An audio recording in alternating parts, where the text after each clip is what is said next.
What's up, Wizards? It's Dev. Mtg, we like it a magic, and today I'm letting my hair down for some Core Set 2021 spoilers. After a slow trickle over the weekend, they decided to open up the tap to full blast again this morning on Monday. So we got a lot to talk about, cool reprints, cool new stuff, all that. Let's go ahead and get it going.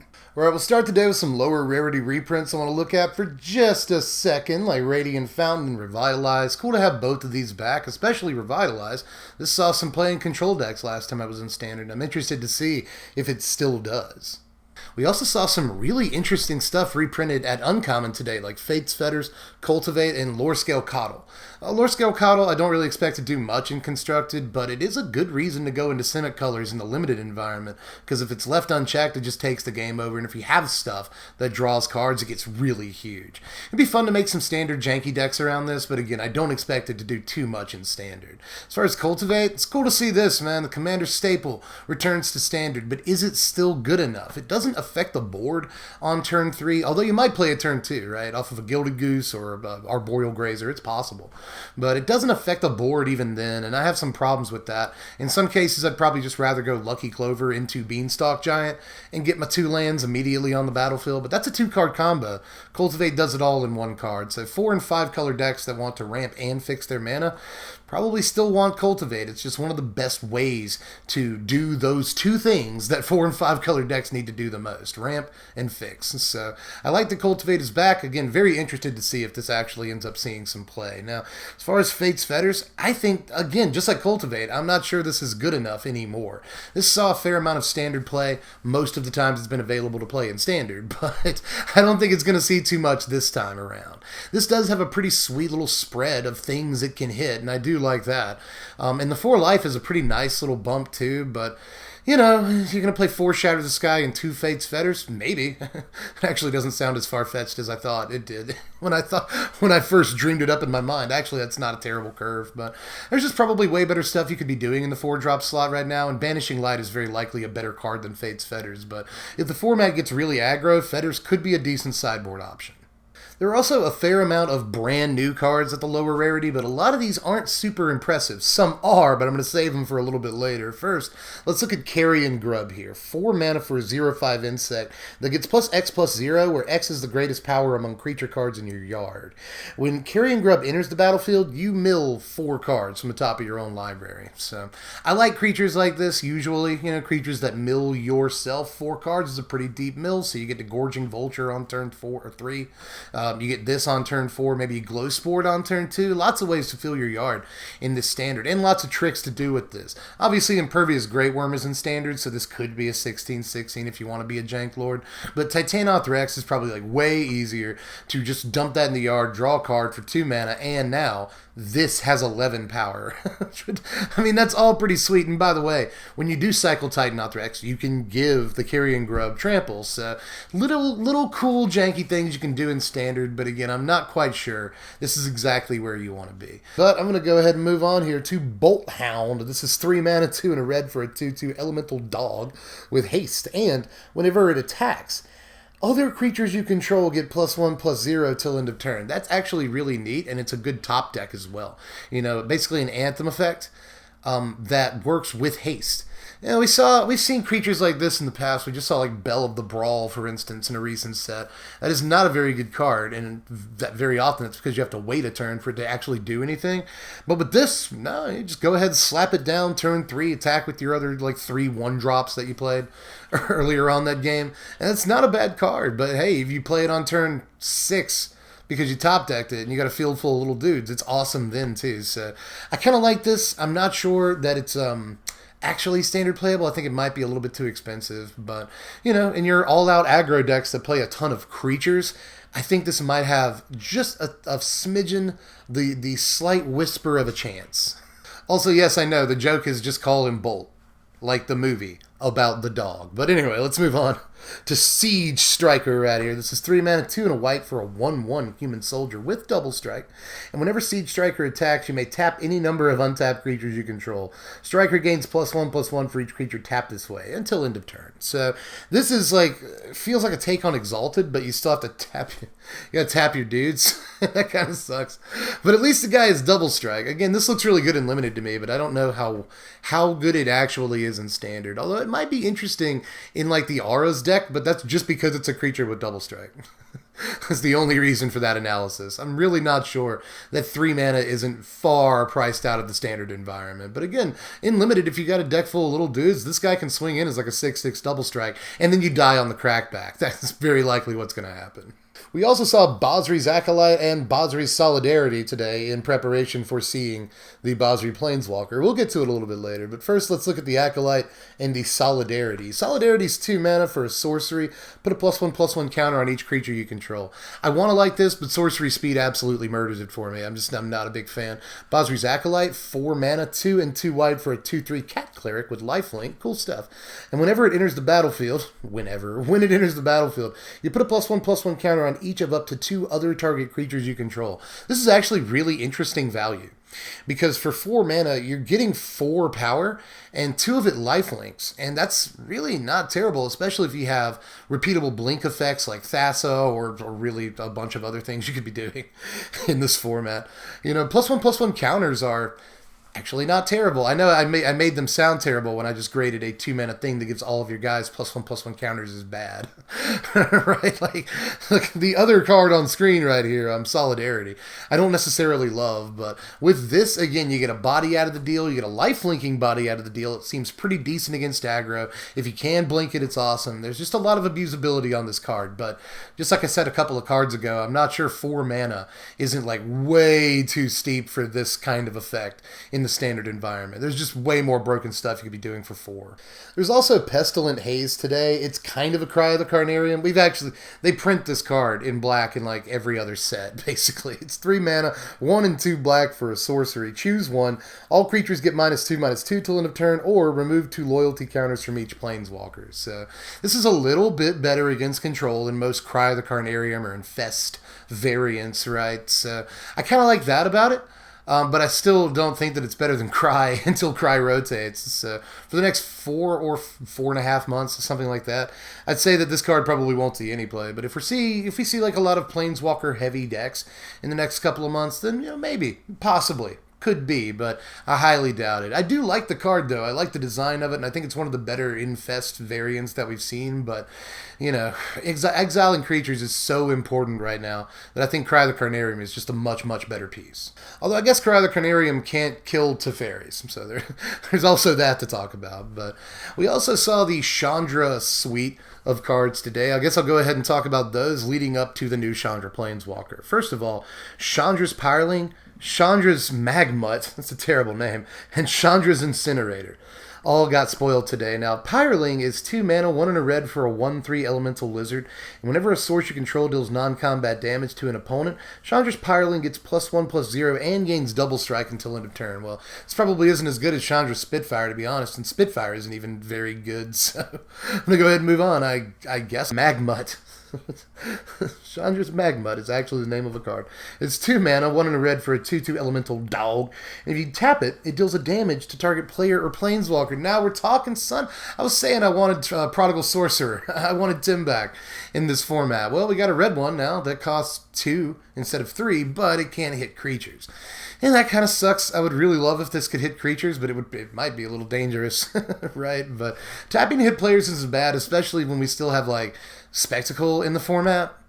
Pretty sweet little thing to have there. It's able to get through for damage even if it can't attack profitably. It can hit planeswalkers as well. So there's a lot of cool things about this, but at the end of the day, I think there's just way better red 2-drops. We keep running into that with all these cards. I think there's way better things you could be doing for this mana cost in the current Standard. We'll have to reevaluate all that after rotation in the fall, but even then, I'm not sure that Magmut really has the stuff to be top dog. Anyway, let's move on to Chandra's Incinerator. which I don't think is a great card, but I think it's maybe the most interesting of these three. Incinerator also has awesome art. It's 6 mana, 5 and a red for a 6/6 elemental. This spell costs X less to cast, where X is the total amount of non-combat damage dealt to your opponents this turn. Incinerator has Trample, and whenever a source you control deals non-combat damage to an opponent, Chandra's Incinerator deals that much damage to target creature or planeswalker that player controls. Now, I haven't mentioned this yet about these three cards, and I just want to slip this in here. To me, at least, these frames are abhorrent. These frames look awful to me. But that's just me. It's one guy's opinion. If you like them, then that's cool.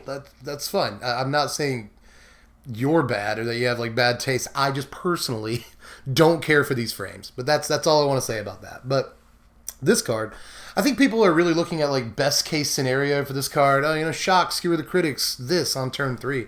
And that's not like an impossible play line or anything, but it's still a 3-card combo that you have to have on turn 3. You spend all your mana on it, so all the lands have to be untapped and all that. And it's just like not as good as you might think that it is. And once you do have this in play, it can hit your opponents for extra damage. It only hits creatures or planeswalkers, which could be very, very good.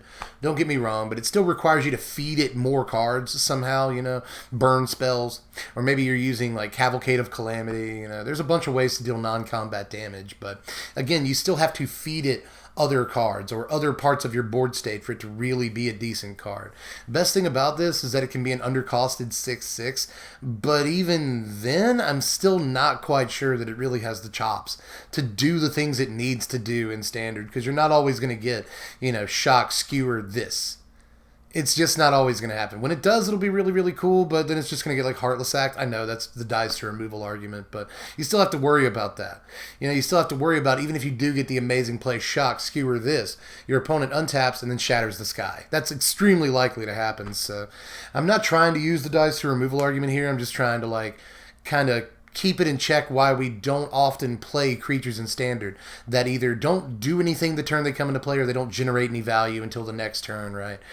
And very often this won't, and it requires like a massive amount of setup to actually get the payoff. If as a top deck, when you draw it and you have no other cards in your hand, it's an absolutely awful card. So I just have all kinds of problems with this in terms of how you traditionally evaluate cards. It doesn't really do anything when it comes into play. It requires a lot of setup to actually get the payoff. It's basically a 3 or 4 card combo most of the time. It doesn't generate value the turn it comes into play. There's just all kinds of problems with a card like this. But if you do get the magical Christmas Land Tarmogoyf scenario of 6/6 on turn 3, then congratulations. I said way more about that card than I planned to, but anyway, let's move on to first Planeswalker of the day. We got a couple to look at this afternoon. Here's Chandra, Heart of Fire. This is 5 mana, 3 and 2 red for 5 loyalty Planeswalker. You can +1 it to discard your hand and then exile the top 3 cards of your library. Until end of turn, you may play cards exiled this way.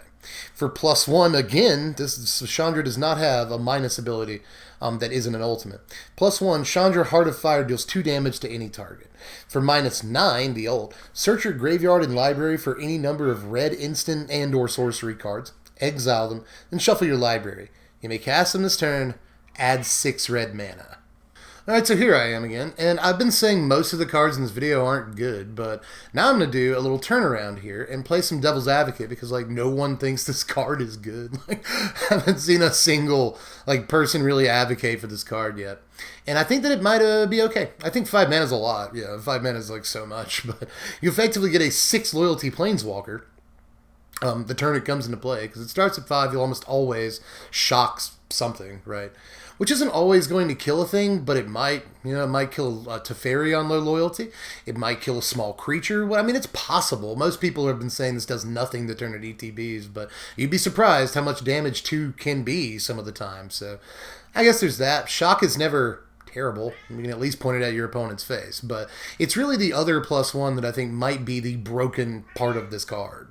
Okay, first of all, the obvious take on this. Maybe you have no cards in your hand. So discarding your hand isn't really a downside. Maybe, I mean, obviously, right? But even if you are discarding cards, maybe that's fine too.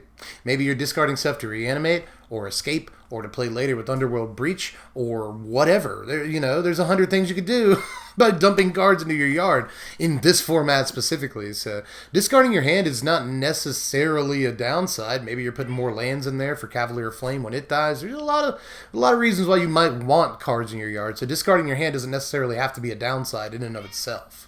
I wouldn't just write this Chandra off immediately. I think she could actually do some really cool stuff, especially if you're able to untap with her still in play, and that should be relatively easy, considering she basically starts with 6 loyalty. But let's actually back up to the uncommons for just a second to talk about Selfless Rescue Dog.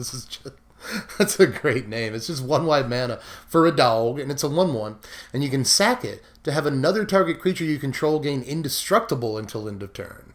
Alright, so no one said anything when we had to put a cat in an oven over and over and over. Everyone was like, oh, it's hilarious, right? The cat combo is funny. But now that we have to sacrifice this dog literally 1 time, people are upset. People are like, don't make me do it. I don't want to sacrifice this dog. I ain't sacrificing my doggo. And I get it. I get the sentiment. You know why? Because I feel bad about putting a cat in an oven over and over, you monsters who didn't care about the cat but loved the dog so much. But I understand why you love the dog. He's freaky. He's so adorable. And he's awesome. It's actually a really good white 1-drop. Very, in my opinion. So I like that. It's no Dauntless Bodyguard or anything, but it doesn't, unlike Dauntless Bodyguard, it doesn't have to pick a creature when it comes into play. Just any old creature can gain indestructible. And that's really sweet. Just another sort of anti-sweeper piece for these white weenie decks is really, really sweet. And yes, it can go in the dog deck too. Oh crap, I forgot to talk about Tide Skimmer. I don't know why I missed this thing. It's 4 mana for a 2/3 Drake that flies, and whenever you attack with 2 or more creatures with flying, you draw a card. Does it go in the Azorius Flyers deck? No. Does it go in the Mono Blue Flyers deck? No. I think this card costs way too much.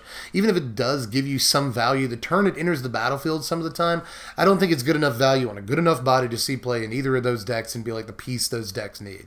However, in Limited, if you have drafted up a fair number of Flyers, this is probably a redonkulous card, so there. But what's next? I guess let's look at a rare, everybody. Here's See the Truth right here. 1 and a blue for a sorcery. Look at the top 3 cards of your library. Put 1 of them into your hand and the rest on the bottom of your library in any order. If you cast this spell from anywhere other than your hand, instead put all those cards into your hand. So draw 3, basically. I don't know how much I actually like this. I will say, just a second ago I said draw 3. It's actually not draw 3. It's put 3 cards into your hand so it goes around Narset. And that might be something, but there's really not that many ways to play this in Standard from outside your hand that I can think of. Aside from like Underworld Breach, I guess that works. There's also stuff like Light Up the Stage. There's why can't I remember the name of it right now? The thing that Teamer Adventures play, Escape to the Wilds. That's it. Jeez, a little brain fart. But anyway, so I guess there's some ways to play this outside your hand. I guess you could use the Shondra that we just saw. That's a possibility. I mean, there's things, right? You could actually use 3 mana Shondra as well. Or is that red? Spells only. I can't remember now. I guess I'll remember when I get down to editing and I'll check what that 3 mana Chandra does. So I guess there are some ways to cast this, but I'm not sure any of those ways are good enough. Like all of those ways require that you also play a relatively bad card. So, except for Light Up the Stage, but I'm not sure that the kind of deck that plays Light Up the Stage would also want this. You see, there's a lot of problems, but this might not even be a standard card, right? This might be a modern or even legacy card. So I think the card is obviously like extremely powerful when played for just 2 mana. Let me put it that way. The card is dope. But let's go back down to the uncommon slot so we can look at double A right here. Angelic Ascension, 2 mana, 1 and a white for an instant exile target creature or planeswalker. Its controller creates a 4/4 white angel creature token with flying. Well, as a removal piece, it's a little bit bad. Let me just say that straight up. It is instant speed. You know, you can take out whatever your opponent's attacking with at the moment, and then, you know, you don't have to worry about combat damage from that creature in that step. So long as you can shatter the sky or take out the 4/4 in some other way on the next turn, then it's probably pretty decent tempo in that way. You can take out planeswalkers too, obviously. You know, it exiles things, so that's important against Anax and whatnot.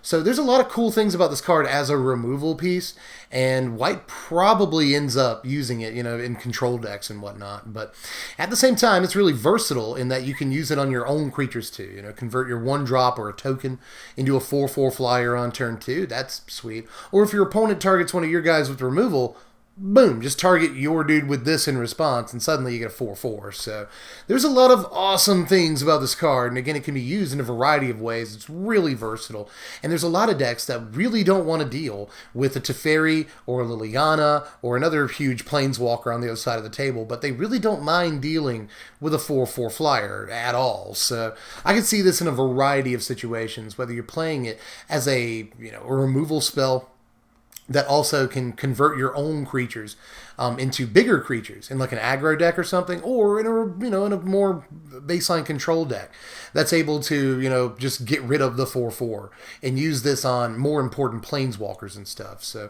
again, a lot of stretch to this card, instant speed, relatively low cost. I like an awful lot about it, but I think that one of the worst applications for it is as a removal spell against creatures, unless of course you're using it against really huge guys. But up next, let's look at Basri's Lieutenant right here. This is a solid little card. 4 mana, 3 and a white for a 3/4 human knight with vigilance and protection from multicolored. When it ETBs, you put a +1/+1 counter on target creature you control. When Basri's Lieutenant or another creature you control dies, if it had a +1/+1 counter on it, you create a 2/2 white knight creature token with vigilance. So holy crap, I have a lot of praise for this card, and it's actually one of my favorite cards of the entire day. 4 mana is a little bit steep, but it can put the counter on itself, and once it does that, it has really good stats. It's got a relevant creature type, leaves behind a relevant creature type, by the way, and it works with anything that has +1/+1 counters, not just the stuff that got its +1/+1 counters. And there's a ton of ways to put +1/+1 counters on things in this format right now, so I like that. It's got an ETB trigger and a dies trigger. There's just so many cool things about this card that I think it probably ends up seeing some amount of play. 4 mana is a lot, especially in the aggro decks that might want a card like this, but it's just so it's kind of reminds me of a white Anax a little bit, and that's pretty good company to be in, although costing 1 more mana is an awful lot. But it's still anti-sweeper tech, sort of. It's definitely anti-spot removal tech, which is really sweet. But even if you get swept, you leave behind at least like a couple of 2/2s, and that's just so good in the current format. It doesn't itself die to like Deafening Clarion, which is awesome. If it puts counter on itself, it doesn't die to Storm's Wrath. There's just a lot of neat little wrinkles about this card that make me think it's very much worth 4 mana. It's going to generate some value for you when it ETBs, even if your opponent kills it. It generates value on ETBs. And if your opponent does kill it, it generates value again. So I just like so much about this card, just from sort of the way you traditionally evaluate cards. I think this card has so much going for it, despite the relatively high casting cost.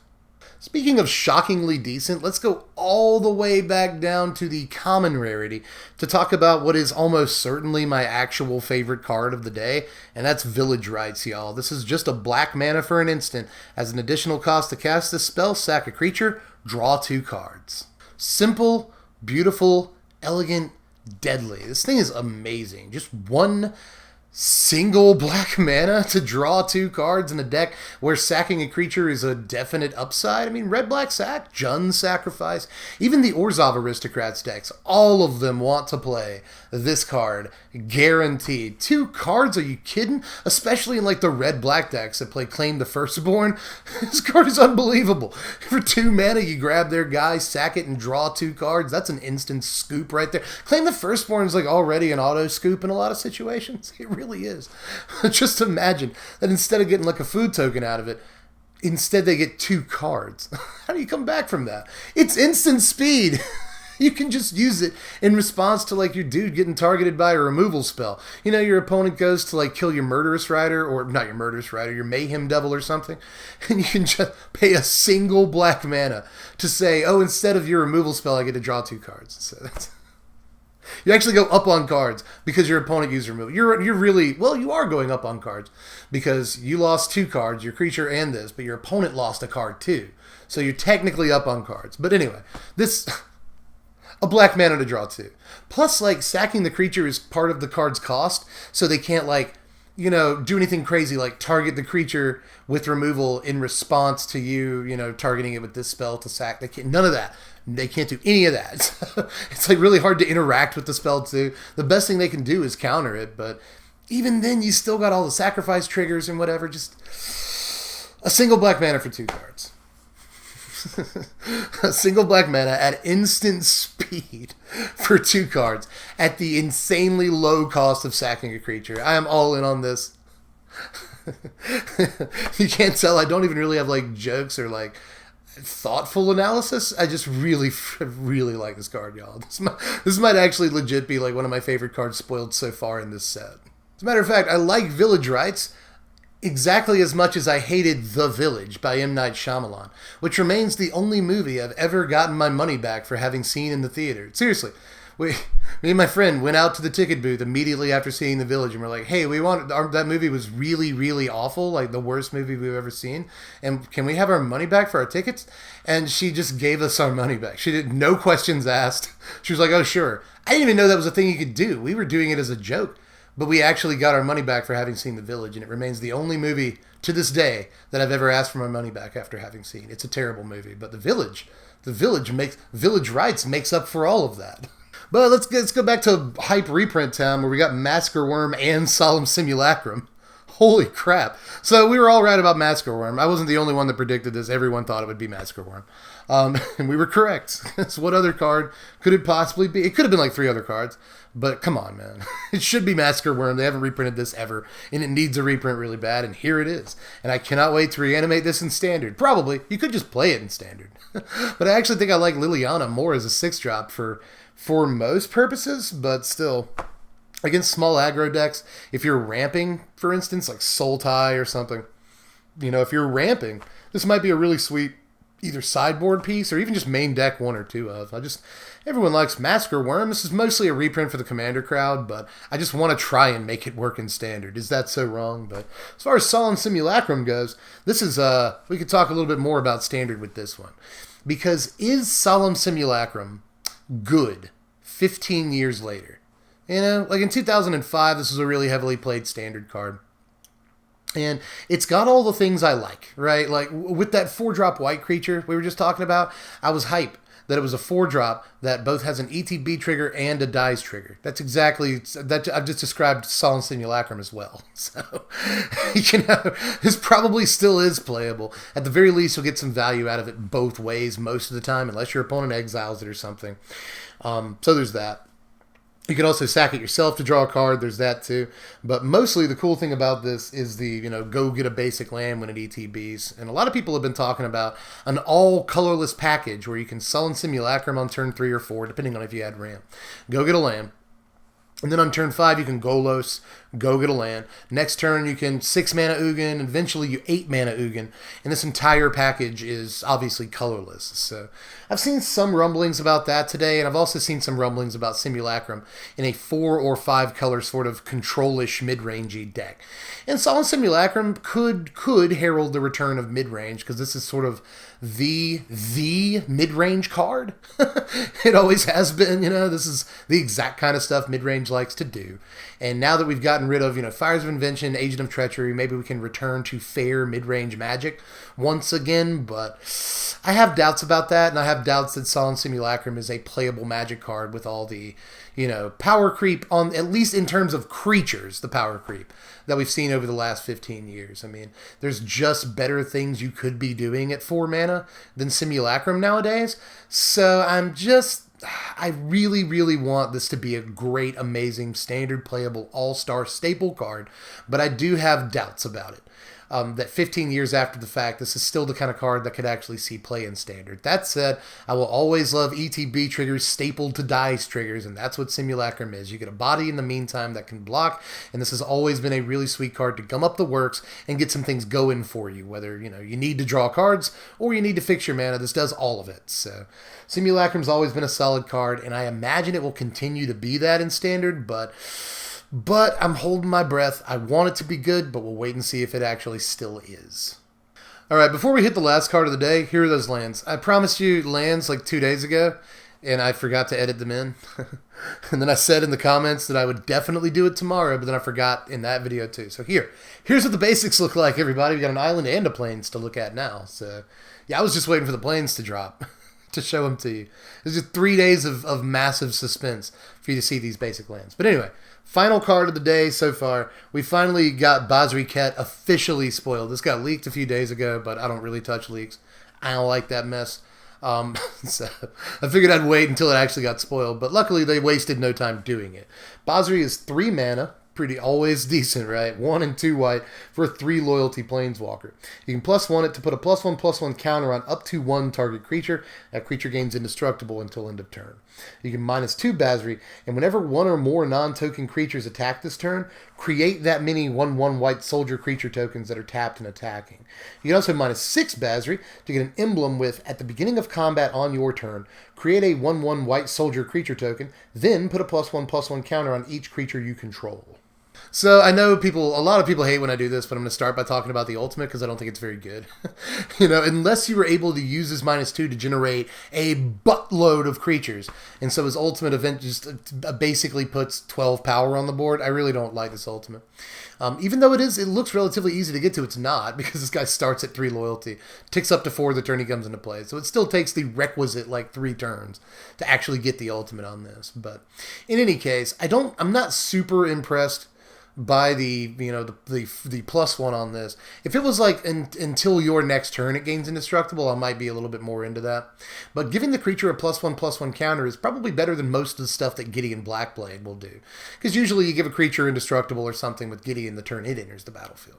Sometimes you'll give that creature lifelink. So Gideon's a little bit more versatile in what he does when he ETBs, but I really like the idea of a +1/+1 counter when this ETBs.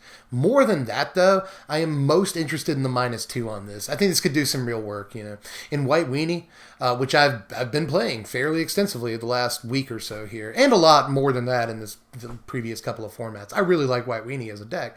Always try to make it work. So I think that there's a decent play line where you just go, turn 1, 1-drop, turn 2, 2 1-drops, turn 3, you drop this. And attack with your 3 1-drops, hopefully one of which is a Hazda Marshal. And you just end up creating 4 tokens, if one of them's a Hazda Marshal. So there's that. I like that idea, but there's also a lot of, Shatter the Sky, Deafening Clarion, Ritual of Soot, Cry of the Carnarium, there's sweeper after sweeper after sweeper in this environment. So the fact that this doesn't actually protect your creatures very well on your, when it rolls around to your opponent's turn, I don't love.